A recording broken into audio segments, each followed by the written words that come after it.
আমরা আল্লাহর দরবারে দোয়া করি কি করি না? করি। দোয়া করি কার কাছে? আমরা চাই কার কাছে?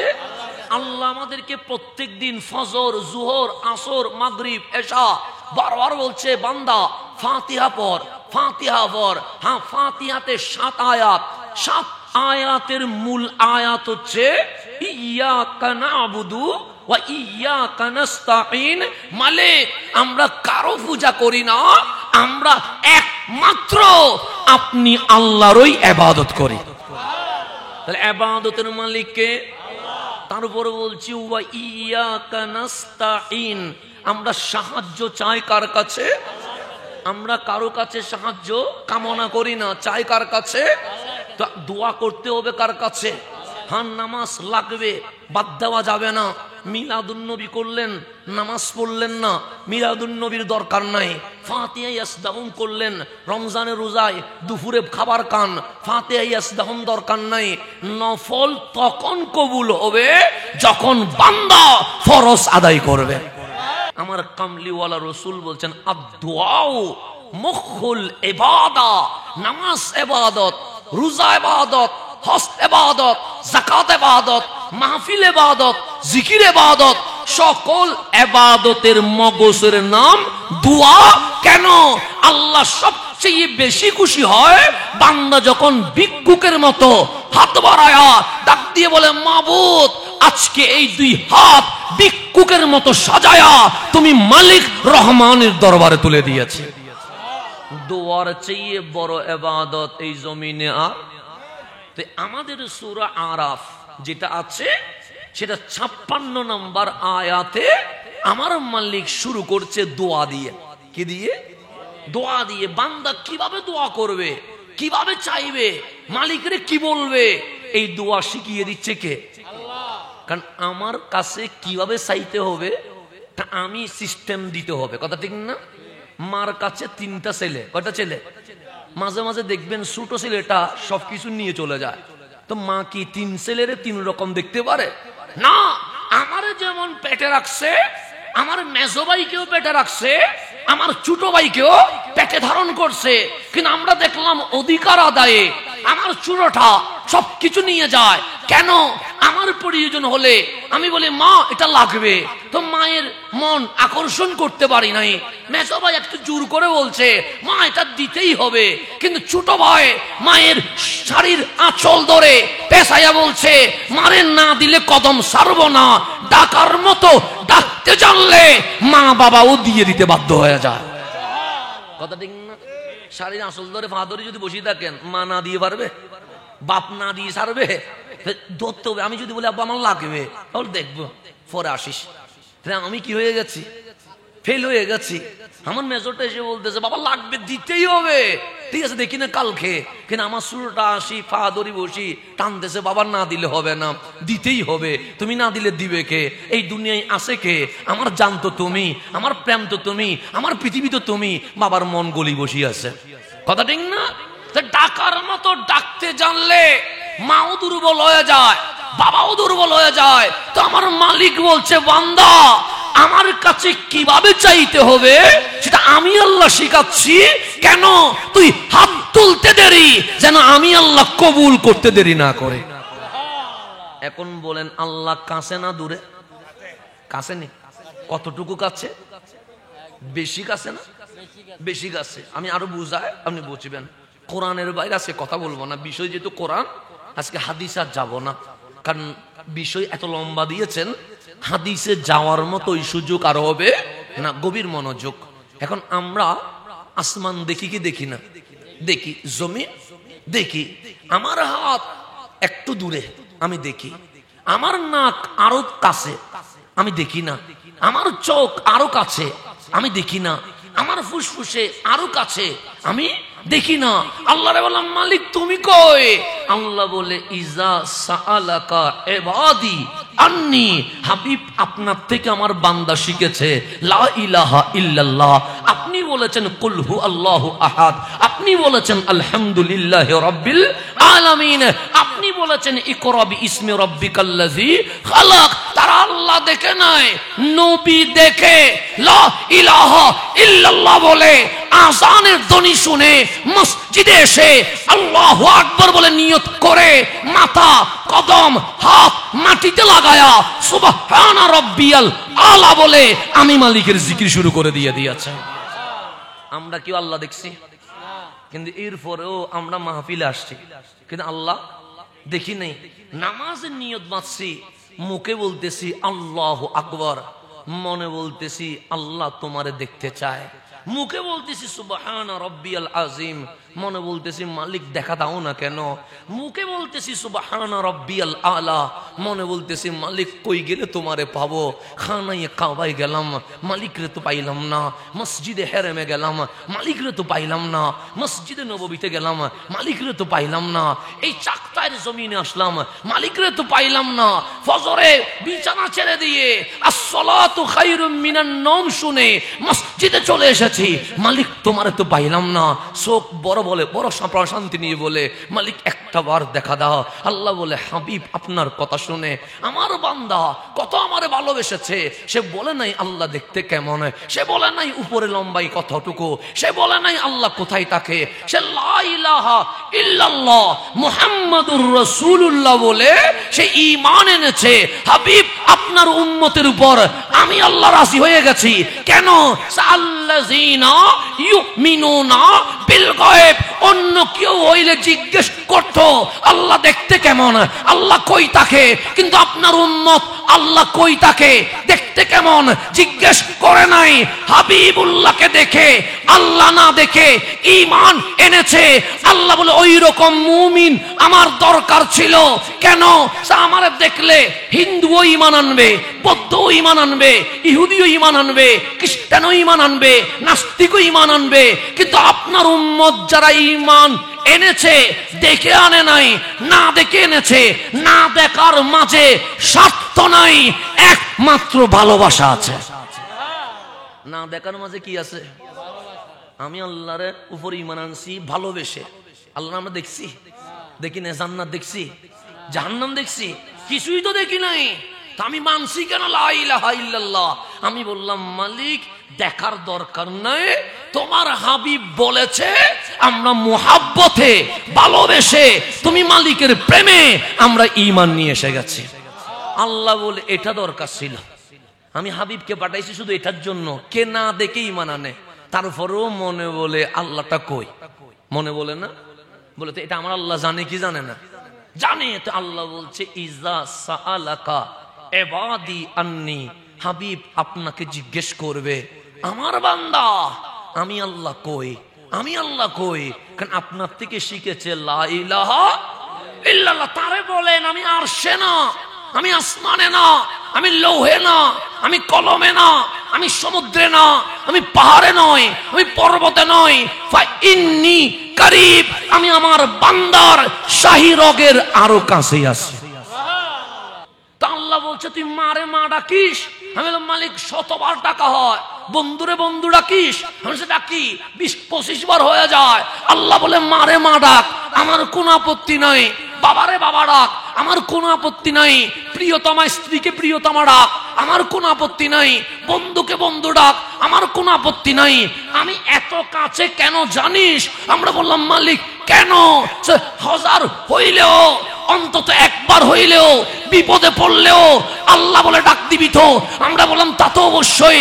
মালিক বলে তুই যখন আল্লাহ বলবি উত্তর দিতে যেন দেরি না হয়, সেই জন্য আমি আল্লাহ তোর শাহী রগের আরো কাছে এসে গেছে।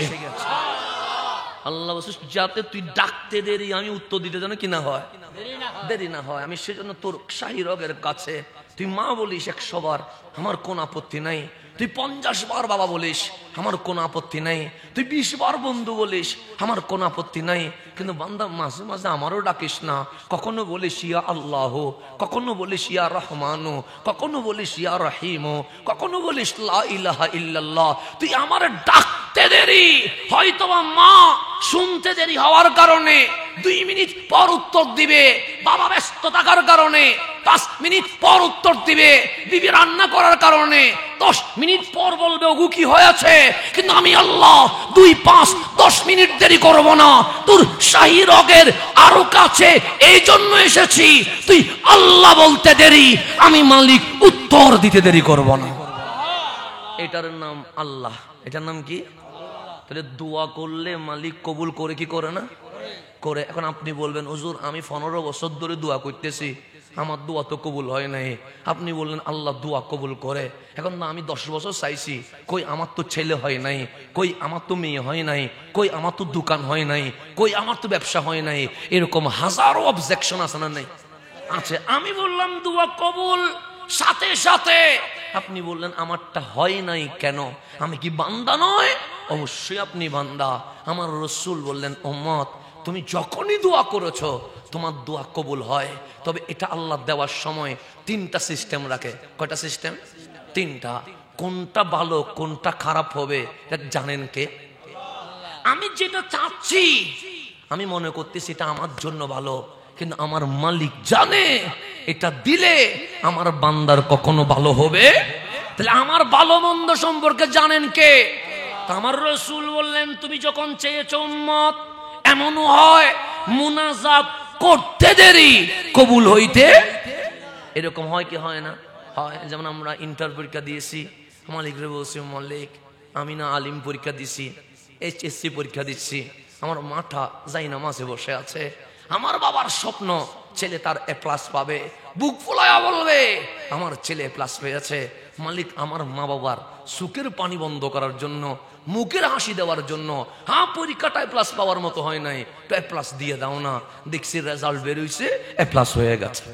তাহলে মোনাজাত কি হয়ে গেছে? সাথে সাথে কি হয়েছে? কবুল হয়ে গেছে। এরকম আপনাদেরও মোনাজাত কবুল হয় কি হয় না?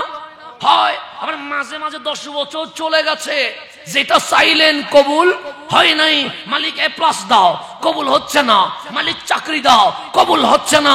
হাবিব বলেন হ্যাঁ কবুল যখন হচ্ছে না চাইতে থাকো, বন্ধ করিও না। কেন? তুমি যেটা চেয়েছো মালিক জানে এটা তোমার জন্য ভালো হবে না। 10 বছর 15 বছর পর মালিক এমন কিছু দিবে যেটা চেয়েছো তার চেয়ে কোটি গুণ ভালো জিনিস দিয়ে দিবে। তাহলে প্রথম দোয়া করেছেন, সাথে সাথে কি হয়ে গেছে? কেন? যেটা চেয়েছেন আল্লাহ জানে এটা বান্দারে দিলে বান্দার কাজে আসবে। আবার 10 বছর চাইলেন দেয় নাই, আল্লাহ বলে বান্দা কন্টিনিউ কর, চাইতে থাক, কারণ তুই জানিস যেটা চাচ্ছিস এটার চেয়ে ভালো কিছু হইতে পারে না, কিন্তু আমি জানি এটা দিলে তোর ক্ষতি হবে। আমি 10-15 বছর পরে এটার চেয়ে কোটি গুণ আরো ভালো জিনিস দিয়ে দিব। এখন আপনি বলবেন হুজুর 15 বছর দোয়া করেছি, যেটা চাইলাম এটাও পাই নাই, ভালো তো পাওয়া দূরের কথা, দিন দিন শুধু লস যায়। এরকম হয় কি হয় না? হয়। হুজুর ব্যবসা লস যাচ্ছে, আপনি বলছেন হুজুর যেটা চাই সেটা দিবে, আর সেটা না দিলে এটার চেয়ে ভালো দিবে, কিন্তু আমি তো ভালো কিছু পাইলাম না। আল্লাহর হাবিব বলেন উম্মত পেরেশান হইও না, মুখ মলিন করিও না। আল্লাহ তোমারে এত পছন্দ করছে, তোমার প্রত্যেকটা দোয়া মালিকের কাছে জমা রাখছে। তোমাকে দুনিয়াতে যেটা চেয়েছো সেটাও দিবে না, এর চেয়ে ভালো কিছু এটাও দিবে না। কেন? সে মালিক চায় কাল হাসরে যেন তুমি লজ্জিত না হও। এই দোয়ার এমন ভাবে কবুল হয়ে গেছে, মালিক কাল হাসরে তোমাকে ডেকে বলবে বান্দা এদিকে আয়, ওই যে দোয়া করেছিলি 15-20 বছর দেই নাই, কেন জানিস? আমি তোরে পছন্দ করি। সূর্যের গরমে তুই চিৎকার করবি, আমি মানতে পারবো না। তামার গরমে রক্ত সিদ্ধ হবে, আমি মানতে পারবো না। আমার সাত্তারিয়তের পর্দার ভেতর আয়, তোর দোয়া এমন ভাবে কবুল হয়েছে, আজ সবাই নফসি নফসি করছে, আর তোকে আমি ধরে জান্নাতুল ফেরদৌস দিয়ে দিব। তাহলে দোয়া কি কখনো মাইনাস হয়? দোয়া সব সময় কি হয়? কবুল হয়। দোয়াকে কখনো হেয় মনে করবেন না। 2 দিন করলেন, আমার দোয়া তো কবুল হয় নাই, পেরেশান হবেন না। সপ্তাহ করলেন, আমার দোয়া তো কবুল হয় নাই, পেরেশান হবেন না। 1 বছর করলেন, টেনশন করবেন না যে আমার দোয়া কবুল হয় নাই। আমার হাবিব বলছে মুসলমানের দোয়া 3 ভাবে কবুল হয়। 1 নাম্বার, চাওয়া মাত্র মালিক দিয়ে দেয়। 2 নাম্বার, যেটা চেয়েছো সেটা তোমার জন্য ভালো হবে না বলে আল্লাহ দিচ্ছে না, কিন্তু কিছুদিন ধৈর্য ধরো, যেটা চেয়েছো এর চেয়ে কোটি গুণ ভালো জিনিস দিবে। কিন্তু মালিক হয়তো বা এমনও হইতে পারে যেটা চেয়েছো এটাও দিবে না, আবার এটার চেয়ে ভালো কিছু দুনিয়াতে দিবে না। কেন? 30 বছর এমনিতে চলে যাবে, 40 বছর শেষ হয়ে যাবে, 60 বছর চলে যাবে, কিন্তু হাসরের ময়দান এটা কখনো শেষ হবে?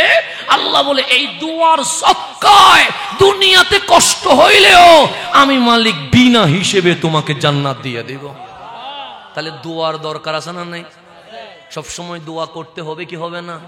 সেজন্য আমি কিভাবে দোয়া করব তা আমি শিখাইলে হবে না, আপনি কিভাবে দোয়া করবেন সেটা আমি শিখাইলে হবে না।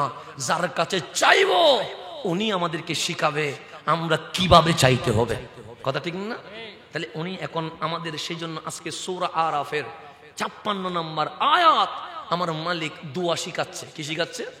দোয়া। এখন আমরা বলছি ওয়াক্তুব, মালিক লিখে দাও, লানা আমাদের জন্য, ফি হাযিহি দুনিয়া এই দুনিয়ার মধ্যে, হাসানা যত উত্তম আছে, ভালো আছে, খায়ের আছে, সমস্ত খায়ের এই দুনিয়ায় আমাদের জন্য লিখে দিয়ে দাও। তারপর বলছেন ওয়াফিল আখিরাতে, এবং পরকালে কবরে শাস্তি দিও না, হাসরে শাস্তি দিও না, মিজানে বাজাইয়া দিও না, ফুলসিরাতে আটকায়া দিও না। মালিক দুনিয়া এবং আখিরাতে যত খারাপ আছে এগুলাকে মাইনাস করে দাও, আর দুনিয়া আখিরাতে যত ভালো আছে এগুলা আমাদের তকদিরে লিখে দিয়ে দাও। তো মালিক বলছে কেন লিখবো? তুমি যে বললা ওয়াক্তুব লানা আমাদের জন্য লিখে দাও, কাকে বলতেছি? আল্লাহ রে। কি লিখবা? বলছে ফি হাযিহি দুনিয়া হাসানা ওয়া ফিল আখিরা, দুনিয়া এবং আখিরাতে যত ভালো আছে সকল ভালো আমাদের জন্য লিখে দিয়ে দাও। তো আল্লাহ বলছে কেন লিখবো এটাও আমাকে বলবি। তুই তোরা বলবি ইন্না হুদনা ইলাইকা, মালিক আমরা মূর্তিখানায় যাই নাই, আমরা শিরিকের আড্ডাখানায় যাই নাই, আমরা গাছের সামনে মাথা নত করি নাই, আমরা পাথরকে সামনে নিয়ে পূজা দেই নাই, আমরা গাবিকে মা বলি নাই, সূর্য ওঠার সময় ওলো দেই নাই, চাঁদকে ভগবান বলি নাই। ইন্না হুদনা ইলাইকা, আমরা সবাই তোমার দিকে প্রত্যাবর্তন করে দিয়ে দিয়েছি। আল্লাহ বান্দা যেহেতু মাবুদকেই কি করেছে? প্রভু মেনেছে, সুতরাং তোমাকে দেওয়ার মালিককে। সেই জন্য তুমি বলবা মালিক আমি যেহেতু তোমার কাছেই এসে গেছি, আমি যেহেতু গরুকে কি বলি নাই মা, বলি নাই পাথরকে ভগবান বলি নাই, গাছকে ঈশ্বর বলি নাই, সূর্যকে উঠার সময় ওলো দেই নাই, চাঁদকে আমার প্রভু মনে করি নাই। মালিক আমি তোমাকেই আল্লাহ, তোমাকেই মাবুদ, তোমাকেই আমি এলা মেনেছি। তো আল্লাহ বলছে যেহেতু বান্দা আমার দিকে প্রত্যাবর্তন করেছে, এখন আমি মাবুদ, তুমি বান্দা, দুনিয়া আখিরাতে যত ভালো আছে তা আমি তো তোমাদের জন্য লিখে দিয়ে দিব। কথা ঠিক না? সেজন্য আল্লাহ বলছে সর্বপ্রথম আমার জন্য দোয়া করবা। আমার কাছে কি করবা? কি দোয়া করবা? নামাজ শেষ করে, মাহফিল শেষ করে, যত ভালো কাজ আছে সব ভালো কাজ শেষ করে বলবা ওয়াক্তুব লানা ফি হাযিহি দুনিয়া হাসানা ওয়া ফিল আখিরাতি হাসানা ইন্না হুদনা ইলাইকা, মালিক আমরা তোমার দিকেই প্রত্যাবর্তন করেছি, সুতরাং দুনিয়া এবং আখিরাতে যত ভালো আছে সব ভালো আমাদের জন্য লিখে দিয়ে দাও। তো আল্লাহর রেজাল্ট দিবেন। আমরা দোয়া করছি, এখন দোয়া কবুল হয়েছে কি হয় নাই আল্লাহ আমাদেরকে জানাবে না? জানাবে। তো আল্লাহ জানাচ্ছে বান্দা এই জমিনের মালিককে, আমরা বললাম আপনি। গাছের মালিককে, আমরা বললাম আপনি। সমুদ্রের মালিককে, আমরা বললাম আপনি। গরু ছাগল মহিষ বেড়া মুরগি দুম্বা মালিককে, আমরা বললাম আপনি। আল্লাহ বলেন ও বান্দা হুয়াল্লাযী জাআলা লাকুম মা ফিল আরদি জামিআ, হ্যাঁ জমিনের মালিক আমি, গাছের মালিক আমি, সমুদ্রের মালিক আমি, নদীর মালিক আমি, পুকুরের মালিক আমি, সমস্ত কিছুর মালিক আমি। এই জমিন সহ জমিনে যা আছে আমি মালিক তোদের জন্য লিখে দিয়ে দিয়েছি। জমিন এখন কাদের? আমাদের তো। গাছের ফল কে খায়? আমরাই খায়। পানির মাছ কে খায়? আমরাই খায়। গরু ছাগল কে খায়? আমরাই খায়। মালিক বলে দোয়া করতে দেরি, বান্দার দোয়া কবুল হয়ে গেছে, জমিনও তোর নামে রেজিস্ট্রি হয়ে গেছে। জমিনের উপর যা আছে, পানির ভেতর যা আছে, গাছের উপরে যা আছে, সমস্ত মালিকানা আমি আল্লাহ তোমাকে দিয়ে দিয়েছি। সেজন্য ভূমি অফিসে গেলে জায়গার মালিকের নাম লেখা আছে নূর হোসেন, আছে না? এখন আল্লাহরে বলেন মালিক জমিনের মালিককে, আল্লাহ বলল আমি। তো গিয়ে দেখি তোমার নাম নাই, নূর হোসেনের নাম আছে। আল্লাহ বলে ঠিকই তো আছে, তো মালিক তুমি না, আমি। কিন্তু এই জমিন আমি আমার বান্দা নূর হোসেনের নামে লিখে দিয়ে দিয়েছি।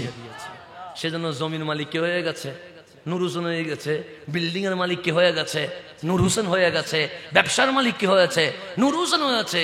তো মালিক জমিন আমার, আল্লাহ বলে তোর। গাছ আমার, আল্লাহ বলে তোর। গরু ছাগল বেড়া দুম্বা মুরগি আমার, আল্লাহ বলে তোর। ওই পুকুরের মাছগুলো আমার, আল্লাহ বলে তোর। আল্লাহ জমিনের ভিতরে স্বর্ণের খনি, কয়লার খনি, তেলের খনি গুলা কার? আল্লাহ বলে এগুলাও তোর। সেই জন্য স্বর্ণের যে খনি এটার ভাগ আপনিও পাবেন, তেলের যে খনি এটার ভাগ আপনিও পাবেন, কয়লার যে খনি এটাও আপনি পাইতেন। যদি ইসলামী হুকুমত থাকতো, সমস্ত সম্পদ সমানভাবে জনগণের মাঝে বন্টন করতে হইতো। কিন্তু আজকে ইসলামী হুকুমত নাই। আপনি মনে করেন সৌদি আরব মনে হয় ইসলামী হুকুমত, সৌদি আরব ইসলামী হুকুমতে নাই। আপনি মনে করছেন জাজিরাতুল আরব ইসলামী হুকুমত, ওদের চেয়ে বড় জালেম এই জমিন আর কেউ নেই। সৌদি আরবের স্বর্ণের খনির মালিক আপনিও। কে বানাইছে? আল্লাহ। সৌদি আরবের যে তেল, এই তেলের মালিক বাংলাদেশও বানাইছে কে? আল্লাহ। বসে একটা জায়গায় পাওয়া যাবে, সমগ্র বিশ্বের বান্দা এটার কি পাবে? সম্পদ পাবে। আল্লাহ দিয়েছে সবার জন্য, কিন্তু তারা আমাদের হক মেরে দিয়ে আজ উলঙ্গপনায়, বেহায়াপনায়, দুনিয়ার মুহে ব্যস্ত হয়ে গেছে। সেই জন্য আমার নবীর হুকুমত যদি থাকতো, ফারুক আজমের হুকুমত যদি থাকতো, সিদ্দিক আকবরের হুকুমত যদি থাকতো, উসমান জুন্নুরাইনের হুকুমত যদি থাকতো, মাওলা আলীর হুকুমত যদি থাকতো, কোথাও যদি তেল পাওয়া যাইতো, এটার টাকা আপনিও পাইতেন। কিন্তু এখন আপনি পাচ্ছেন? স্বর্ণের খনি সুখেও তো দেখেন নাই, পাবেন কোত্থেকে? তেলের খনি তো সুখে দেখেন নাই, পাবেন কোত্থেকে? কয়লার খনি কোথায় পাওয়া যায় এটাও তো দেখেন নাই, পাবেন কোত্থেকে? সেজন্য সবাই বলে আমরা ইসলামী হুকুমত কায়েম করব, দিন শেষে দেখা যায় নিজের পেট ছাড়া জাতির কোনো উপকারে কেউ আসে না। সেটা আপনারা দেখতে পাচ্ছেন। তাহলে ইসলামী হুকুমত মানে সেখানে সবার অধিকার কি হবে? বাস্তবায়ন হবে। আর বাংলাদেশে দেখা যায় কবরের ভেতরের মুর্দা পর্যন্ত নিরাপদ থাকে না। কিসের কথা বলছেন? কিসের কি বলছেন? ইসলাম কি বলে? আপনি কি করছেন? আর এটার নাম যদি ইসলামী হুকুমত দেন, আমার আল্লাহর গজব আসতে বেশি দিন দেরি হবে না। আমার নবীর সামনে ইহুদির লাশ যায়। কার সামনে যাচ্ছে? নবীর সামনে ইহুদির লাশ। ইহুদি কি বন্ধু না শত্রু? শত্রু। আমাদের সবচেয়ে চরম শত্রুর নাম হচ্ছে ইহুদি। ইহুদির চেয়ে বড় শত্রু আমাদের আর কেউ? রাসূলের ভবিষ্যদ্বাণী। তাহলে ইহুদি মরলে আমরা কি কাঁদবো না হাসবো? হাসবো। ইন্না লিল্লাহ বলবো না আলহামদুলিল্লাহ বলবো? আর বাংলাদেশে তো আমার শত্রু মরলে মুসলমান, তাও বলি আলহামদুলিল্লাহ। কতটুকু অমানুষ হয়েছি। যে মারা গেছে তার সে কার জিম্মায়? আল্লাহর জিম্মায়। সেখানে আপনি আলহামদুলিল্লাহ বলার কোনো অধিকার আছে? মারা যাক না, সে যা ছিল বিচার করবে কে? আল্লাহ। এখন আপনি লিখতেছেন আলহামদুলিল্লাহ, আপনি হাসির রিয়াকশন দিচ্ছেন। তাহলে আপনার ভিতরে ইমানের সিটা ফুটা আছে? নাই তো, আমার ভিতরে নাই। ইহুদির লাশ যাচ্ছে, আমরা ওইলে কুশিতে মিছিলেটা বের করে ফেলতাম। আমার নবী বসা ছিলেন, ডানে বামে সাহাবায়ে কেরাম ছিল। কামলিওয়ালা নবী ইহুদির লাশ দেখে দাঁড়িয়ে গেছে। কার লাশ দেখে? ইহুদির লাশ দেখে দাঁড়াইছে। সাহাবায়ে কেরাম অবাক হয়ে গেছে, মুসলমানের লাশ না, এটা কার লাশ? ইহুদির লাশ। শুধু দাঁড়াইছে না, চোখ দিয়ে পানি পড়তেছে টপ টপ করে। সাহাবায়ে কেরাম বলছে, ইয়া রাসূলুল্লাহ আপনি কাঁদছেন। আমার নবী কিছুই বলছেন না। হুয়া মিনাল ইয়াহুদ। ইয়া রাসূলুল্লাহ কার জন্য দাঁড়াইলেন? কার জন্য কাঁদছেন? সে তো ইহুদি, মুসলমান নয়। শেষ নিঃশ্বাসের আগ পর্যন্ত আমাদেরকে কষ্ট দিয়েছে, আর আপনি কাঁদছেন। আমার নবী বলেন, সাহাবী চুপ, যে মরে গেছে সে মালিকের জিম্মায় চলে গেছে। আমি কাঁদছি এই কারণে, এক ঘন্টা আগেও যদি কালিমা পড়তো, আমি নবী তারে জান্নাতি বানাইয়া দিতে পারতাম। আমি তো তারে দাওয়াত দিয়েছিলাম, সে আমার কালিমাটা কি করে না রিসিভ। 1 ঘন্টা আগেও যদি বলতো ইয়া রাসূলুল্লাহ কালিমাটা কি করে দেন, পড়ায়া দেন, কালিমাটা যদি পড়তো, বাকিটা আমি নবী কি করতাম, দেখতাম। কিন্তু কাশ আমার চোখের সামনে সে চলে যাচ্ছে, আর জান্নাতে যাবে না, জাহান্নামে যাবে। আমি নবী তো জাহান্নামী বানাইতে আসি নাই, আমি নবী তো জান্নাতি বানাইতে আসছি। আমার চোখের সামনে কেউ জাহান্নামে যাবে, আমি রহমতুল লিল আলামিন কখনো মানতে পারি না। এটার নাম ইসলাম, এটার নাম কি? আর আপনার সাথে মুয়াজ্জিনের মিলে নাই। আপনি মুয়াজ্জিনরে বের করে মপ করে মারি ফেলতেছেন, মুয়াজ্জিন মারি ফেলতেছে বাংলাদেশে, ইমাম মেরে ফেলতেছে বাংলাদেশে। এই যে কিছুদিন আগে রইসুদ্দিনকে মারি ফেলছে, একজন মুয়াজ্জিন ইমাম মারি ফেলছে। কিসের জন্য? মতাদর্শের অমিল। কিসের অমিল? মতাদর্শের। আপনি মিলাদুন নবী করেন, আর কেউ মিলাদুন নবী তো না করলে করবে না, আর যে করে সে করবে। এখানে মানামারি কিছু আছে নাই। মাহফিলে না আসলে কি আমি কাফের বলবো, মুশরিক বলবো? যারা আসতে ইচ্ছে করে না সে আসবে না, যারা আসতে ইচ্ছে করেছে সে আসবে। কেউ ঈদে মিলাদুন নবী করলো কেন, তারা কি মারি ফেলতে পারবে? অধিকার আছে বাংলাদেশে। কিন্তু এই বাংলাদেশে এইটা হচ্ছে, মপ করে ইমাম মেরে ফেলতেছে। কেন? মতাদর্শের কিসের কারণে? সে তো হিন্দু না, ইহুদি না। যেখানে ইহুদি জাহান্নামে যাবে, আপনার রসুল কান্না করতেছে, আর আপনার সাথে সামান্য মতাদর্শের ভিন্নতার কারণে আপনি জবে করে মানুষ মেরে ফেলতেছেন। আরো বলতেছেন আমি ইসলামী হুকুমত কায়েম করব। এটার নাম ইসলাম। আল্লাহ যেন বুঝার তৌফিক নসিব করে। জীবিত কেমনে নিরাপদ থাকবে, যেন মুর্দা কি নাই, নিরাপদ নেই। মুর্দার তুলি আগুনে জ্বালাই ফেলতেছে কেন? বলছে ও এরকম, ও এইরকম না সেরকম। এটা দেখবে কে? মরে যাওয়ার পর বাংলার মানুষের বিচার করার কোন অধিকার আছে? তো যাদের কাছে কবরের লাশ নিরাপদ থাকে না, তাদের সামনে জীবিত বান্দা কখনো নিরাপদ থাকতে পারে না। ইসলাম কি বলে, আপনি কি করতেছেন? ইসলাম কেন আসলো, আমি কেন কি করতেছি? তাহলে ইসলামী হুকুমত মানে আল্লাহ যা দিয়েছে জমিনে সবাই সমান অধিকার পাবে। আচ্ছা এখন বলেন, ফারুক আজম ইসলাম বেশি বুঝবে না কম বুঝবে? কে বেশি বুঝবে? আমি বেশি বুঝবো না ফারুক আজম? ফারুক আজমের জামানায় উনি খলিফাতুল মুসলিমিন, এই ইউনিয়নের মেম্বার না, একটা ইউনিটের কমিশনার না, একটা আসনের এমপি না, একটা রাষ্ট্রের রাষ্ট্রপ্রধান নয়, অর্ধ জাহানের প্রধানমন্ত্রী, অর্ধ জাহানের রাষ্ট্রপতি। ওনার নাম ফারুকে। উনি যখন মদিনায় বেরিয়েছে রাস্তায়, আমাদের এমপিরা তো রাস্তায় বেরোবার সময় কোথায়, আমাদের মন্ত্রীরা বাজারে যাবে সময় কোথায়, আমাদের রাষ্ট্রপতিরা একটু জনগণ কেমন আছে দেখবে, এই সময় কোথায়? সময় তো নাই।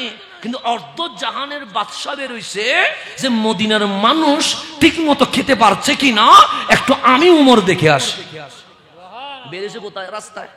দেখতেছে এক বৃদ্ধ ইহুদি ভিক্ষা করতেছে, মুসলমান না। কে ভিক্ষা করতেছে? ইহুদি ভিক্ষা করতেছে। ভিক্ষু করছে ইহুদি। এখন আপনার চোখের সামনে যদি হিন্দু ভিক্ষা করে, আপনি 1 টাকা দিবেন? আপনি বলবেন এই ধর্ম হিন্দু, আমি মুসলমান, আমি দিব না। যদি চাকমা ভিক্ষা করে, আপনার প্যাকেট থেকে 2 টাকা বেরোবে? বেরোবে না, কারণ সে চাকমা, আপনি মুসলমান, আপনি বলবেন আমি দিব না। ইহুদি বৃদ্ধ ভিক্ষা করতেছে, ফারুক আজম কান্না করে দিয়ে বলছে, ইহুদি রে আমার কাছে বাসায় নিয়ে গেছে, তুমি ভিক্ষা করছো কেন?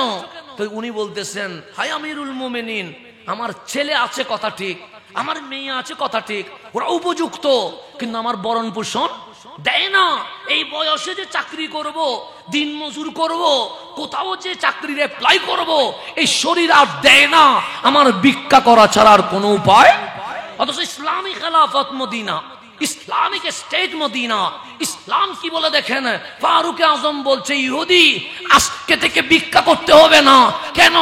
যতদিন তুমি ইনকাম করছো ততদিন এই রাষ্ট্রকে তুমি ভ্যাট দিছো।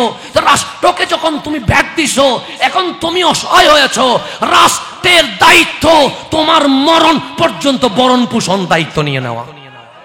ফারুক আজম ইসলাম শিখেন কি? ইসলাম মানুষকে শিখাচ্ছেন। মানুষ তো ভয় পাবে, লাশ তুলি যদি জ্বালায়, আর কেউ কোনদিন মুসলমান হবে? মানুষ তো ভয় পাবে। মব সৃষ্টি করে যদি মানুষকে মেরে ফেলে, মানুষ কখনো মুসলমান হবে? হবে না। মতের সাথে বেমিল হইছে তাই বলে মাজার ভেঙে ফেলবেন, মানুষ ভয় পাবে না আনন্দ পাবে? ভয় পাবে। আপনার মাজারে যেতে ইচ্ছে করে না, যাবেন না, সমস্যা কি? সমস্যা আছে নাই? আমরা মাজারে গিয়ে ফাতিহা পড়ছি, আপনি মূর্তি পূজার সময় ওখানে যাচ্ছেন, সেটা আপনারটা আপনার, আমারটা আমার। আপনি গীতা পড়ে শান্তি পান, আমি ফাতিহা পড়ে শান্তি পাই। ঝামেলা কোথায়? ঝামেলা আমি দেখতেছি না। কই আমরা তো যাওয়ার কারণে বাঁশ নিয়ে নামছিলেন নাকি? আপনারা লোহা নিয়ে নামছেন না? আপনি গিয়ে শান্তি পাইলে পান না, আমার কোনো আপত্তি নাই। আমি ফাতিহা পড়ছি, সমস্যা কোথায়? আমি ইখলাস পড়ছি, সমস্যা কোথায়? আমি দরুদ পড়ছি, সমস্যা কোথায়? আমি মুনাজাত করছি, সমস্যা কোথায়? আপনি ভালো না লাগলে যাবেন না, এটা আপনার অধিকার আছে। আমরা বিশ্বাস করি মাজার ওয়ালারা আসছে বলে আমরা মসজিদ ওয়ালা হতে পেরেছি। বাস আমরা ওনাদেরকে বাদ দিতে পারবো না। মানে বাদ দিতে পারবেন? ইসলামের মূল কারা? এই সোনার বাংলাদেশে কি কোনো নবী রাসূল আসছে? কাদের মাধ্যমে ইসলাম পাইলাম? আর এখন কি বিপদে আসলে বলেন শাহজালালের বাংলাদেশ, শাহপরানের বাংলাদেশ, রহম করো আল্লাহ। বিপদে আসলে, তুফান একটা আসলে, 8 নাম্বার সিগন্যাল আসলে, তখন টিভিতে বসে বসে মুনাজাত করে শাহজালালের বাংলাদেশ, শাহপরানের বাংলাদেশ, রহম করো। বিপদ চলে গেছে, শাহজালালের মাজারটা ভাঙ্গি ঘুরাই দে। এটা কি তামাশা? এটা কি নাটক শুরু করেছেন? আল্লাহ যেন তাদেরকে হেদায়েত নসিব করে। এখন আসেন গভীর মনোযোগ। আমি যেখানে ছিলাম সেখানে চলে যা। ফারুক আজম বৃদ্ধ ইহুদিকে ডেকে বলছে, আজ থেকে তোমার ভিক্ষা করার দরকার নাই। আমি ওমর তোমার জন্য বাইতুল মালে বৃদ্ধ হিসেবে যে বাজেট সেটা করে দিলাম। আগামী মাসের 1 তারিখ থেকে তোমার মাদুলি খরচ মদিনার শাসন বহন করবে। এগুলা করলে মানুষ অমুসলিম থাকতে পারবে? মানুষ তো অটোমেটিক কি হয়ে যাবে?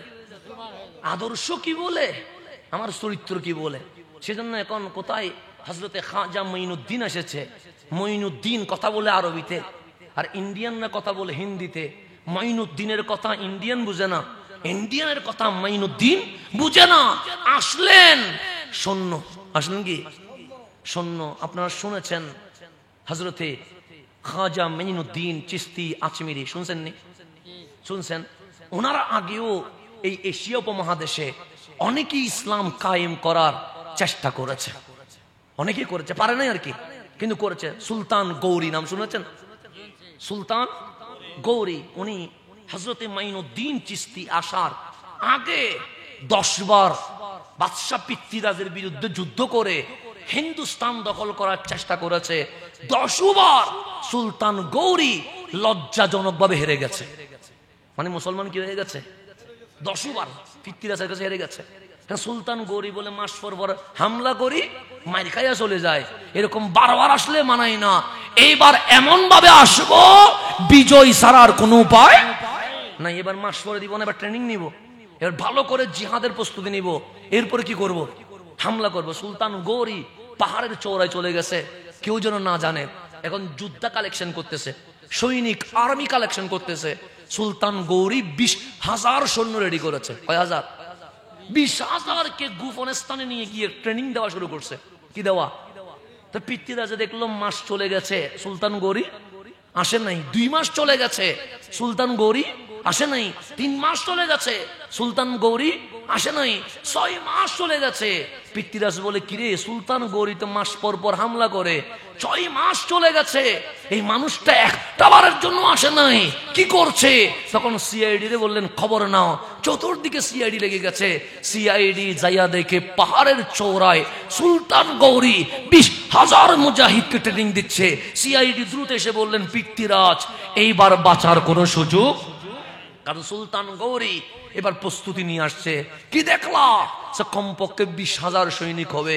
সুলতান গৌরী বলে, একজন মুসলমান, তার ভিতরে ইমানি শক্তি আছে, ট্রেনিং দিলে পাওয়ার আরো কি হয়ে যাবে? বেড়ে যাবে। সুতরাং আমি যদি 20,000-এর বদলে 20,000 রেডি করি, হেরে যাব। সুলতান গৌরী বলে, 20,000-এর বিপক্ষে আমি 90,000 যোদ্ধা রেডি করব। কয় হাজার? 90। এদিকে মুসলমান কয় হাজার? সুলতান গৌরী রেডি করতেছে কত? কিন্তু পৃথ্বীরাজ রেডি করতেছে 90,000। কিন্তু 90,000 রেডি করতেছে সুলতান গৌরী জানে না, কারণ উনি তো ওইখানে ট্রেনিং কি ব্যস্ত। আচমকা 20,000 নিয়ে দিল্লির মধ্যে যখন জাফাই পড়ছে, পিতৃরাজ তো আগে থেকে রেডি, এদিকে 20,000 নামছে, পিতৃরাজ 90,000 বাইর করে দিছে। কয় হাজার বাইর করে দিছে? 1 ঘন্টাও টিকতে পারে নাই।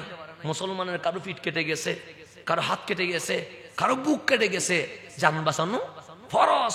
সবাই রক্তাক্ত শরীর নিয়ে যখন পালায় যাচ্ছে, হঠাৎ দেখলেন এক নুরানি চেহারাওয়ালা, দাড়িওয়ালা, পাগড়িওয়ালা, বগলে কোরআন, হাতে তরবারি নয়, তসবিহ নিয়ে হিন্দুস্তানে প্রবেশ করে ফেলেছে। কয়জন? ডানেও কেউ নাই, বামেও। তো দাড়ি থাকলে, জুব্বা থাকলে, পাগড়ি থাকলে, তসবিহ থাকলে, কোরআন থাকলে আপনি মুসলিম মনে করবেন না অমুসলিম মনে করবেন? মুসলিমে মনে করবেন। তো 20,000 মাইর খাওয়া যখন পালায় যাচ্ছে, দেখলেন শুধু একটা দরবেশ, কোনো মাথায় টেনশনের ছাপ নাই, তসবিহ আছে, বগলে কোরআন। উনি দিল্লির দিকে রওনা হয়েছে। 20,000 সৈন্য বলছে, ইয়া রাজুল কম, হে পুরুষ দাঁড়ান, আইনা তাযহাব, যাচ্ছেন কই? ইলা দিল্লি, দিল্লিতে যাচ্ছি। যাইও না, লা তাযহাব, যাইও না। সে কেন? আমরা মুসলিম, আমরা পিতৃরাজের বিরুদ্ধে 10 বার হামলা করেছি, হেরে গেছি, এবার 20,000 সৈন্য নিয়ে ঢুকছি। দেখো হাত কেটে গেছে, পিঠ কেটে গেছে, বুক কেটে গেছে, আমরা জান নিয়ে পালিয়ে যাচ্ছি। তোমার কাছে তরবারিও নাই, বোমাও নাই, অস্ত্রও নাই, তোমার একলা পাইলে টুকরা টুকরা করে ফেলবে। যাইও না, যাইও না। তখন আমার মাইনুদ্দিন দাঁড়িয়ে গেছে, ডাক দিয়ে বললেন, কি নিয়ে আসলা? সে তরবারি নিয়ে আসলাম। সে তরবারি নিয়ে আসার পর রেজাল্ট কি? সে হেরে গেছি। আমি মাইনুদ্দিন তরবারি নিয়ে আসি নাই, তবে শুনে রেখো, আমি কামলিওয়ালা নবীর আদেশ নিয়ে দিল্লিতে প্রবেশ করেছি। মাই গাওয়ার জন্য আসি নাই, ইসলাম জিন্দা করার জন্য এসে গেছে। নবীর অনুমতি নিয়ে ঢুকছে, অস্ত্র লাগছে, তরবারি লাগছে। আমার রাসূল বলছে, মাইনুদ্দিন মদিনায় কি, রওজায় কি? সে নবী দেখতে চায়। সে তোমার নবী দেখা তোমার ডিউটি না। হিন্দুস্তানে আল্লাহর বান্দা জাহান্নামী হয়ে আছে, মুশরিক হয়ে আছে, তোমার ডিউটি হচ্ছে কালিমার দাওয়াত দিয়ে হিন্দুস্তানবাসীকে মুসলমান বানায়া জান্নাতি বানাবা। রাসূলের হুকুম পাই আসছে কোথায়? দিল্লিতে।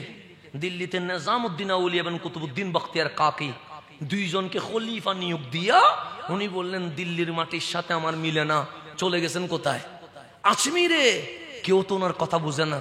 তো ওনার কথা না বুঝলে মুসলমান হইল কেমনে? ওই চেহারাই আমার নবীর নূর নিয়ে চলে এসেছে। শুধু চেহারা, চেহারা, আর কিছু না, শুধু চেহারা। এই চেহারা নিয়ে বসছে। যেদিন আসছে মুসলমান জিরো, যেদিন নিঃশ্বাস বন্ধ করছে, সেদিন জানাজার নামাজে 99 লক্ষ মুসল্লি দাঁড় করায় দিয়ে দিয়েছে। আদর্শ, আদর্শ। সোনার বাংলাদেশে যারা ইসলাম কায়েম করছে, তাদের অন্যতম হচ্ছে খান জাহান আলী। নাম কি? নাম শুনছেন? 60 গম্বুজ মস্ক, খান জাহান আলী। ওনার বাসা আলাদা, বাঙালি কথা বলে, সিটিংয়ে বলে একরকম, সিলেটে বলে আর রকম, ব্রাহ্মণবাড়িয়া বলে। একটার সাথে আরেকটার কোনো মিল আছে নি? না। খান জাহান আলীর ভাষা কেউ বুঝে না। তিনি হসপিটাল করে, বিদ্যালয় করে, রোড করে, অসুস্থ মানুষের সেবা করে, বিদ্যালয়ের মধ্যে শিক্ষা কথা করে, মানুষের বিপদে সামনে দাঁড়ায়। সবাই জিজ্ঞেস করলেন, উনি কে? তা চাইলে বলতে পারতেন, আমি খান জাহান আলী, বলতে পারতেন না? উনি হসপিটাল, ক্লিনিক, বিদ্যালয়, রাস্তা, পানি নাই, কুয়া রেডি করে দিচ্ছে যাতে মানুষ পানি পান করতে পারে। সবাই জিজ্ঞেস করেন, আপনি কে? আমরা যদি জিজ্ঞেস করেন আমি কে, আমি বললাম হাসান আজহারি। খান জাহান আলী বলে না, আমি খান জাহান আলী। উনি বলছে, আমি, আমার পরিচয়, আমি সর্বশ্রেষ্ঠ মখলুক রহমতুল্লিল আলামিনের উম্মত তোমাদের মাঝে এসেছে। পরিচয় দিচ্ছে, আমি রসুলের উম্মত। খান জাহান আলী বলে না, আমি কার উম্মত? তো আপনার সাথে আমাদের কোনো পরিচয় ছিল না। আপনি ক্লিনিক দিচ্ছেন, হসপিটাল দিচ্ছেন, মেডিকেল দিচ্ছেন, রাস্তা দিচ্ছেন, বিদ্যালয় দিচ্ছেন, পুকুর খনন করে দিচ্ছেন, কেন? উনি বলেন, এটা আমি আমার রসুল থেকে শিখেছি, এটা আমি রসুল থেকে শিখেছি। তখন বাঙালি জিজ্ঞেস করছে, এটার নাম কি? খান জাহান আলী বলছে, এটার নাম ইসলাম। এটাই ইসলাম, এটাই নবীর আদর্শ, এটাই কোরআন। আর মানুষ ডানে বামে শিখছি দেখে নাই, খান জাহান আলীর হাতে হাত রেখে অগণিত বিধর্মী কালিমা পড়ে মুসলমান হয়ে গেছে। এটাই তো আমাদের আদর্শ হওয়া উচিত। এখন আমার সাথে আপনার না মিললে কাটি ফেলো, জবে করে দাও, মেরে ফেলো, মামলা দিয়ে দাও, রিমান্ডে ব্যবস্থা করো। এটার নাম ইসলাম? তুমি নাহলে ইসলাম বাদ দিয়ে দাও, অন্য কোনো দল করো, যাতে মানুষ অন্তত ইসলাম নিয়ে কথা বলার কি না পায়, সুযোগ না পায়। তুমি অন্য দল করো, দুনিয়াবি অনেক দল আছে না নাই? আচ্ছা, ওই দলগুলোতে জয়েন করে ফেলো। কেন ইসলামের নামে তুমি বদনামি করবা? আল্লাহর জন্য আমাদেরকে বুঝার তৌফিক নসিব করেন। এখন আসেন গভীর মনোযোগ। তাহলে আমরা দোয়া করব কার কাছে? তো আল্লাহ বলছে দুনিয়া, শুধু দুনিয়া নিয়ে দোয়া করিস না। মালিক চাকরি দাও, ব্যবসা দাও, সম্পদ দাও, ঘর দাও, বিল্ডিং দাও, শুধু দুনিয়া দিয়ে কিছু হবে? কারণ কবরও জীবন, হাসরও জীবন। তুমি শিখবা এভাবে, রব্বানা আতিনা ফিদ দুনিয়া হাসানা ওয়া ফিল আখিরাতি হাসানা ওয়া কিনা আযাবান নার। দোয়া করার সময় দুনিয়াও চাইবা, আখিরাতও চাইবা। যখন জান্নাত চাইবা, ছোট জান্নাত চাইও না, জান্নাতুল ফেরদৌস চেয়ে নিও। তাহলে আল্লাহ বলতেছে শুধু দুনিয়া নিয়ে পাগল হইও না। দুনিয়া নিয়ে পাগল হবে নাস্তিকে, দুনিয়া নিয়ে পাগল হবে বিধর্মীয়ে। তোমারও দুনিয়া লাগবে, তুমি ব্যবসা করবা। সেজন্য বউ বাচ্চা ছাড়ে দিয়ে জঙ্গলে যাবার নাম ইসলাম না। ঘর বাড়ি ছেড়ে দিয়ে একদম দরবেশ হয়ে এসে বসে থাকার নাম ইসলাম না। ঘরও লাগবে, মাও লাগবে, বাপও লাগবে, বউ লাগবে, বাচ্চাও লাগবে, চাকরিও লাগবে, ব্যবসাও লাগবে, ঘুমাইতেও হবে। দুনিয়া করে দুনিয়ার মালিককে রাজি করতে হবে। সেজন্য আল্লাহ বলেছে রব্বানা আতিনা ফিদ দুনিয়া হাসানা ওয়া ফিল আখিরাতি হাসানা ওয়া কিনা আযাবান নার। এখন আপনি ব্যবসা বাণিজ্য ছাড়ে দিয়ে বাইরে চলে গেছেন, এটার নাম ইসলাম না। ঘর বাড়ি ছেড়ে দিয়ে 40 দিনের জন্য বের হয়ে গেছেন, এটার নাম ইসলাম না।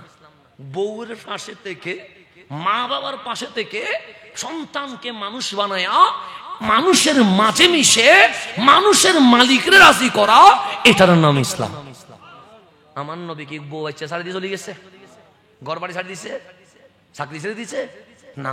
তাহলে দুনিয়াও লাগবে, আখিরাতও লাগবে। দুনিয়াও করতে হবে, দুনিয়ার মালিকরা রাজি করতে হবে। সেজন্য সম্পদ কামানো খারাপ না।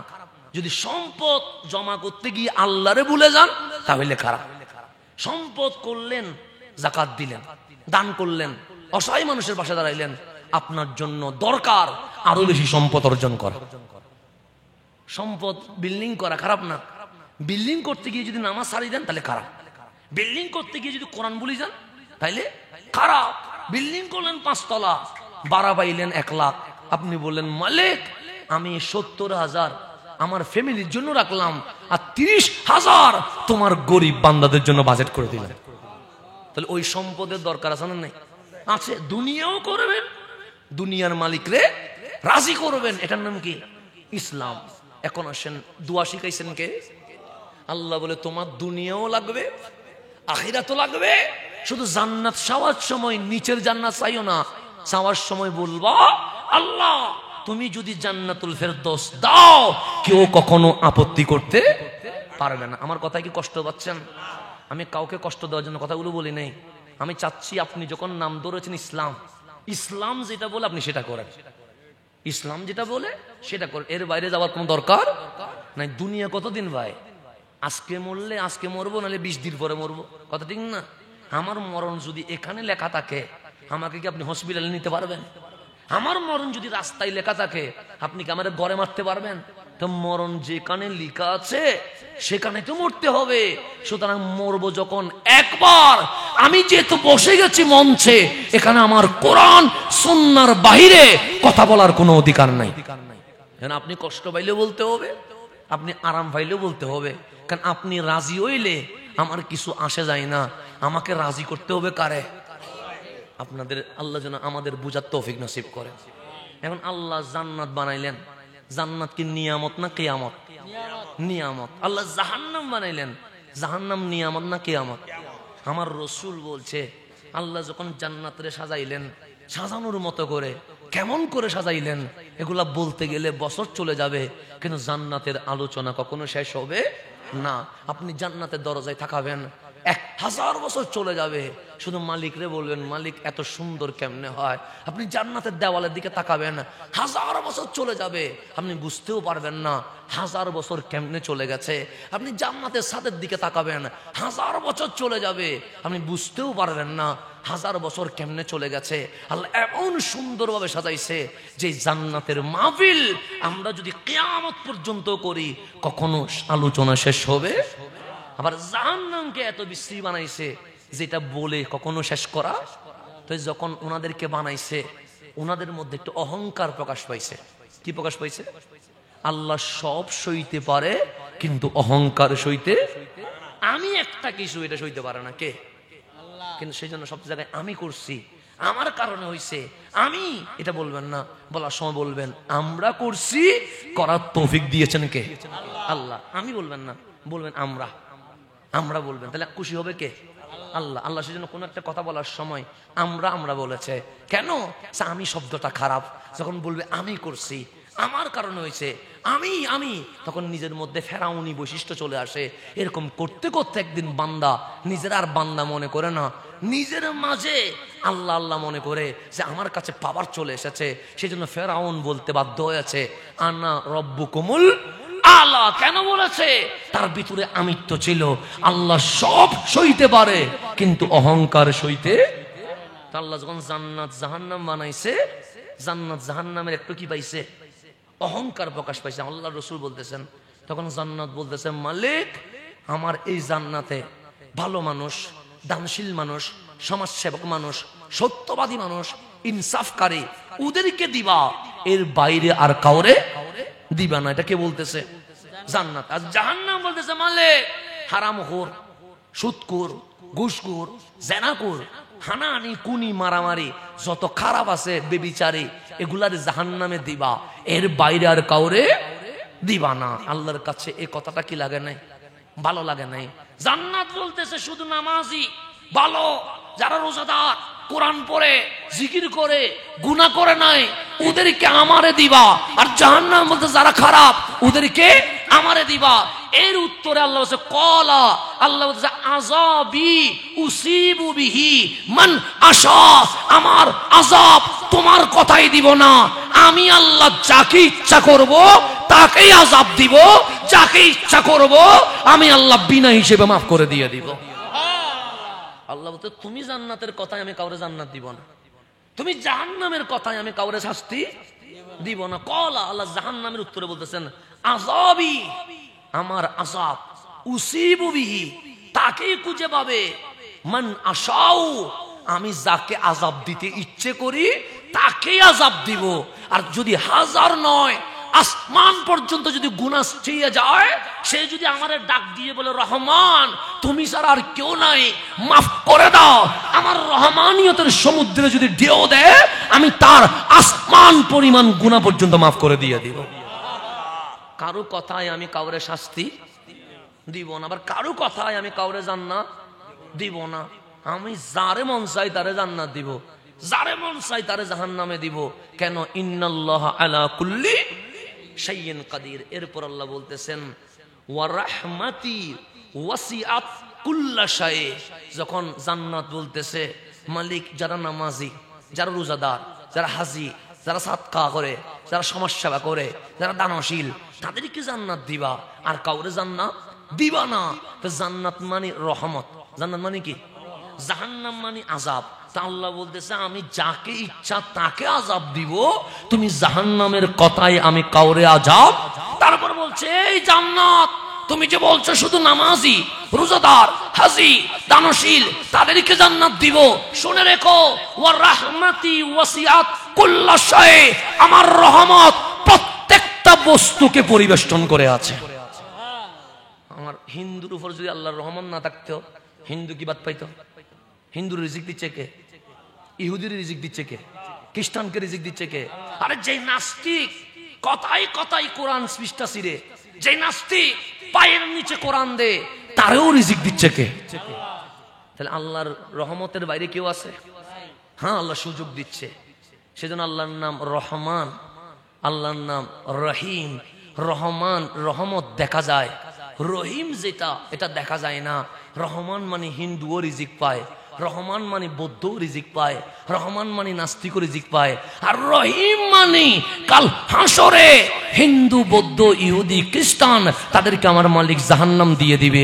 এটার নাম বিচার, এটার নাম ইনসাফ। আর আপনি আমি কালিমা পড়ার কারণে, আল্লাহর প্রতি দৃঢ় ঈমান থাকার কারণে হাবিবুল্লাহর প্রতি মোহাব্বত থাকার কারণে গুনাহ হওয়ার সত্ত্বেও মালিক গোপনে আপনাকে এনে জান্নাত গিফট করে দিয়ে দিবেন। সেজন্য আমি আপনারা একটু লড়ে গিয়ে বলতেছি, আল্লাহর নাম রহমান। আল্লাহর নাম কি? রহমান মানে কি? না, রহমান মানে কি? দয়াল। এটাই তো আপনি এখানে ভুললেও পাবেন যে আল্লাহর নামের শুরু যিনি দয়ালু, কথা ঠিক না? কিন্তু আমার কাছে দয়ালু বললে অর্থটা মিলে না। আপনি হুজুর এখানে আবার ফেতনা বাজাইতে আসছেন, আপনি আমাদের মধ্যে ঝগড়া বাজাইতে আসছেন। না না, রহমান মানে যদি দয়ালু বলেন 50 হয় আর 50 হয় না, তো রহমান মানে কি হবে একটু বোঝার জন্য বলছি। আমার কথা আপনারা বুঝেন? কঠিন হয়ে যাচ্ছে কোনো? কারণ যেহেতু তাফসীর দিয়েছেন একটু কঠিন তো হবে, কোরআনের কথাগুলো একটু বুঝাইতে কঠিন লাগবে। যদি ঘটনা বলতেন ঘটনা একটা বললে মজা লাগতো, কিন্তু ঘটনা না, এখানে কোরআন বুঝতে হবে। আচ্ছা, আমাদের পেট আছে না নাই? সন্তান নিতে পারবেন? পারবেন না কেন? আল্লাহ ছেলে মানুষকে সন্তান পেটে নেওয়ার ক্ষমতা, কিন্তু মায়ের পেটকে আল্লাহ এমন ভাবে বানাইছে, মায়ের পেটে আপনার আমার 10 মাস জায়গা হয়ে গেছে। হয় নাই? হয়েছে। তাহলে এটার নাম পেট, আমার নাম আমার পেট। এটাকে আরবিতে বলে বতনন। আপনার পেট এটাকে বলে বতনন। মায়ের গর্ভে সন্তান যখন চলে আসে, আল্লাহ বলে এটার নাম বতন না, এটার নাম রেহেম রেখে দিয়েছে। কি রাখছে? রেহেম। তো আল্লাহ আমার পেটের সাথে ডাইরেক্ট কথা বলে না, আপনার পেটের সাথে ডাইরেক্ট কথা বলে না। মায়ের গর্ভে সন্তান আসতে দেরি, আমার নবী বলে আমার মালিক ডাইরেক্ট ওই মায়ের পেটের সাথে কথা বলা শুরু করে। ডাক দিয়ে বলেন, ওগো পেট, তোমার নাম কি? পেট বলে, মালিক আমার নাম রেহেম। তোমার স্বামীর পেটের নাম কি? আহা, বাচ্চা দুষ্টামি করবে তো। তোমাদেরকে আমি কি বলছি, পিছনে চলে যাও। এখন মারি খাইতে হইতো, পিছনে চলে যাও, মারি খাবা না, মারিয়েন না। এগুলো আমাদের মাসুম ফুল। তবে বাচ্চাদেরকে সামনে বসানো ঠিক না। বাচ্চাদেরকে বসাবেন কোথায়? পিছনে। দুষ্টামি করবে, বয়স তো। আমরাও সে সময় অনেক দুষ্টামি করছি না? করছি তো। আমি এখন ওরা যদি বলে এই দুষ্টামি করবি না, তখন আমার অতীতকাল মনে পড়ে যাবে। আমারে বলবে, হাসান তুই ওর ডাক দিলাম কি? তুই কতজনের মানুষের নামাজ বরবাদ করে দিছস, কথা ঠিক না? শুধু শুধু অতীত মনে করে লাভ আসেনি। সুতরাং বাচ্চাদেরকে সামনে না দিয়া পিছনে দিবেন। আমি ডাকও দিতে পারবো না, কারণ আমার ওদেরকে ডাক দিলে আমার অতীতের কথা মনে পড়ে। অতীতে কোনো বাচ্চা দুষ্টামি করে না, এরকম কোনো বাচ্চা আছে নাই। সেজন্য আপনার বাচ্চা যদি বেশি দুষ্টামি করে, আফসোস করিয়েন না। এটা দুনিয়াতে একটা কিছু হবে, এটা একটা কিছু কি হবে? মানুষ হবে ইনশাআল্লাহ। দুষ্টামি করলে রাগ করার দরকার নাই, দোয়া করবেন। আপনার মা বাবার দোয়া কবুল, এতে কোনো সন্দেহ নাই। বাচ্চা দুষ্টামি করলেও দোয়া করবেন, কান্না করলেও দোয়া করবেন, হাসলেও দোয়া করবেন, ঘুমাইতে না দিলেও দোয়া করবেন। কারণ মায়ের দোয়া যেমন কবুল হয়, বদদোয়াও তেমন কি হয়ে যায়? কবুল হয়ে যায়। সেজন্য সন্তান অবাধ্য হইল, আল্লাহর দরবারে দোয়া করবেন, মালিক আমার যেরকম সন্তান, তোমার তো বান্দা মিসগাইড হয়ে গেছে, আমি পারি নাই আর, এখন তোমার দরবারে হাওলা করে দিয়েছি, তুমি তারে ঠিক করে দাও। তা আল্লাহকে মায়ের দোয়াকে ফেরত দিবে, বাবার দোয়া ফেরত দিবে? সেজন্য সন্তানকে কখনো বদদোয়া করা যাবে। আল্লাহ যেন আমাদেরকে দোয়া করার তৌফিক নসিব করে। এখন আসেন সামনের দিকে, যে গভীরভাবে খেয়াল করে আমি যেখানে ছিলাম সেখানে চলে যায়। মায়ের পেটে যখন সন্তান চলে আসে, আল্লাহ বলে, ওগো পেট, তোমার নাম কি? উনি বলে, মালিক আমার নাম রেহেম। তোমার স্বামীর পেটের নাম বাথান, তোমার শ্বশুরের পেটের নাম বাথান, তোমার মায়ের পেটের নাম বাথান, সবার পেটের নাম বাথান, তোমার নাম রেহেম কেন? পেট বলে, লা আদরি, মালিক আমি জানি না। তখন আল্লাহ বলে, মান আনা, পেট বল আমি কে? তখন পেট বলে, আনতার রহমান, তুমি রহমান। আল্লাহ বলে, বাস ওই রহমান থেকে রা হা মিম নিয়া তুমি পেটের নাম আমি আল্লাহর রেহেম রেখে দিয়েছি। রহমান থেকে কি রাখলাম? রেহেম রাখলাম। আল্লাহর নাম থেকে মায়ের পেটের নাম রাখছে, রেহেম রাখছে কেন? গভীর মনোযোগ। মায়ের পেটে যে সন্তান আছে, ছেলে হোক মেয়ে হোক, বান্দাটা কার? আল্লাহর। নিচে কে? মাই। আল্লাহর বান্দা, নিচে কে? সেজন্য মায়ের পেটের নাম আল্লাহ বলছে তোমার নাম রেহেম। তো রেহেম মানে কি? 6 মাসে আপনি পেটের মধ্যে লড়তেছেন, শীতকাল, মা ঘুমিয়েছে, আমার ঘুম ভাঙ্গি দিলে আমি রাগ করব? করব না? করব। কিন্তু আমার যখন 6 মাস হয়েছে, আমার মা যখন গভীর ঘুমে মগ্ন, আমি আস্তে করে পেটের মধ্যে লাড়া দিয়া আমার মায়ের ঘুম কি করে দিছি? হেরেম হারাম করে ভেঙে দিয়েছি। আমার মা শোয়া থেকে বসে গেছে, পেট ধরে বসে আছে, বলছে বাবা আমি আছি, তুই টেনশন করিস না। আমাকে যদি ঘুম ভাঙ্গেন আমি রাগ করব? মায়ের ঘুম ভেঙে দিয়েছি, সরি বলি নাই, দুঃখিত বলি নাই। মায়ের ভালোবাসা কমছে না বাড়ছে? বাড়ছে না? বাড়ছে। 8 মাস হয়ে গেছে, আমার মা দাঁড়িয়ে রান্না করতেছে, আমি পেটে এমন ভাবে লাথি মারলাম, আমার মা পেট ধরে বসে গেছে। তো লাথি মারার কারণে মা কি ব্যথা পাইছে না আরাম পাইছে? ব্যথা পাইছে। রান্না বন্ধ করে বসে গেছে, ব্যথার সুটে সুখ দিয়ে পানি চলে এসেছে। আমার বাবা বলছে তুমি বসে গেলা কেন?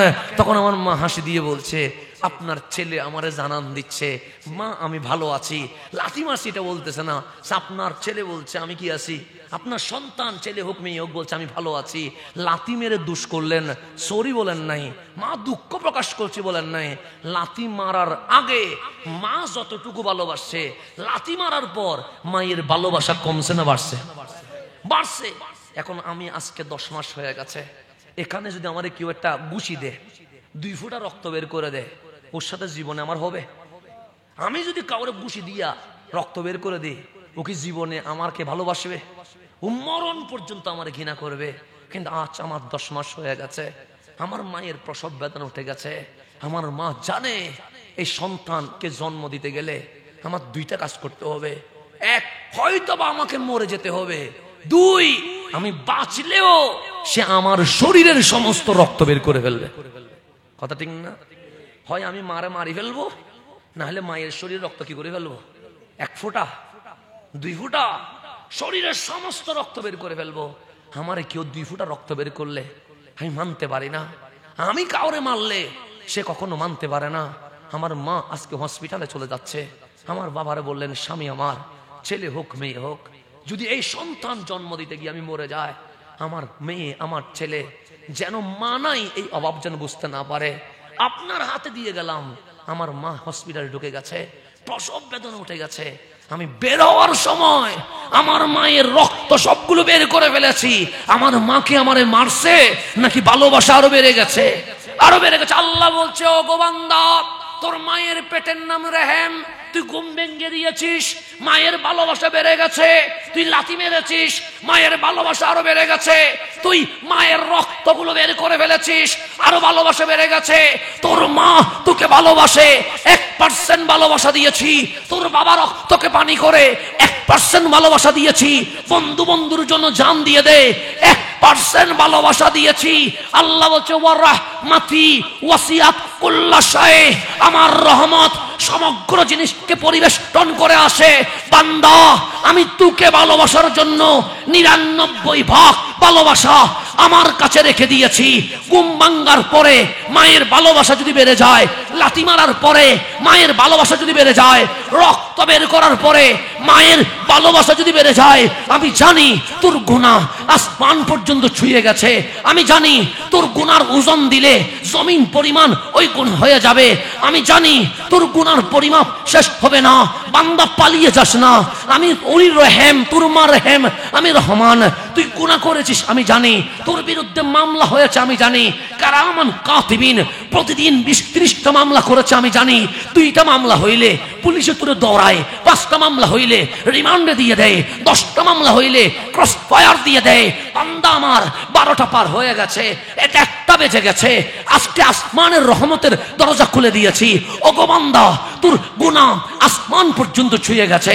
তোর গুনার পরিমাপ সমুদ্রের পানি পার হয়ে গেছে। বান্দারে পালিয়ে যাস না, আজকে আমি বিচার করব। মালিক গ্রেফতার করবে, আল্লাহ বলে না। মালিক হামলা করবে, আল্লাহ বলে না। মালিক রিমান্ডে দিবে, আল্লাহ বলে না। মালিক জাহান্নামে দিবে, আল্লাহ বলে না। ওরে বান্দা আয় না, মালিক লজ্জা লাগছে। আমি যা গুনাহ করেছি আমার বাবা যদি জানে আমার ছেলে বলবে না, আমার মা যদি বলে জানে আমার মা পরিচয় দিবে না। আমি যে গুনাহ করেছি এটা যদি চাকতারে মানুষ জানে আমাকে স্টেজে তুলবে না। আল্লাহ বলে কেউ না জানুক, আমি তো জানি বান্দা। মালিক আমি কেমনে আসবো? আল্লাহ বলে তুই 1 বিঘত আয়, আমি তোকে আনার জন্য 1 হাত চলে যাব। তুই 1 হাত আয়, আমি আল্লাহ তোকে নেওয়ার জন্য 2 হাত যাব। তুই ইয়ামশি হেঁটে হেঁটে আয়, হারওয়ালা আমি দৌড়ায়া যাব। তুই শুধু একবার বলবি মালিক আমার গুনাহ মাফ করে দাও, আমি ডানেও তাকাবো না, বাবাও তাকাবো না, তোর জীবনের সমস্ত গুনাহ আমি মাফ করে দিয়ে দিব। আল্লাহ বলতেছেন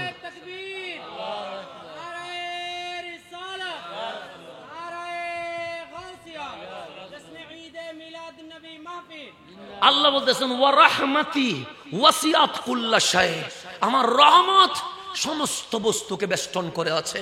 তুই ডানে তাকাইলে দেখবি আমার রহমত, তুই বামে তাকাইলে দেখবি আমার রহমত, তুই সামনে তাকাইলে দেখবি আমার রহমত, তুই পিছনে তাকাইলে দেখবি রহমত।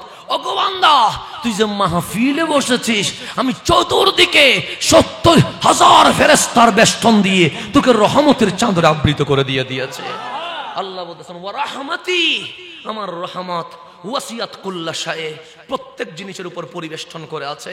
আমি এত দয়ালু, তুই গুনাহ করার পরেও আমি চোখটা নষ্ট করে দেই নাই, তুই গান শোনার পরেও কানটা আমি ছিঁড়ে ফেলি নাই, তুই গালি দেওয়ার পরেও আমি জিহ্বাটা কেটে দেই নাই, তুই হাত দিয়ে অবৈধ জিনিস ধরার পরেও আমি প্যারালাইজ করে দেই নাই, তুই পা দিয়ে সিনেমায় যাওয়ার পরেও আমি পাকে ধ্বংস করে দেই নাই। কেন?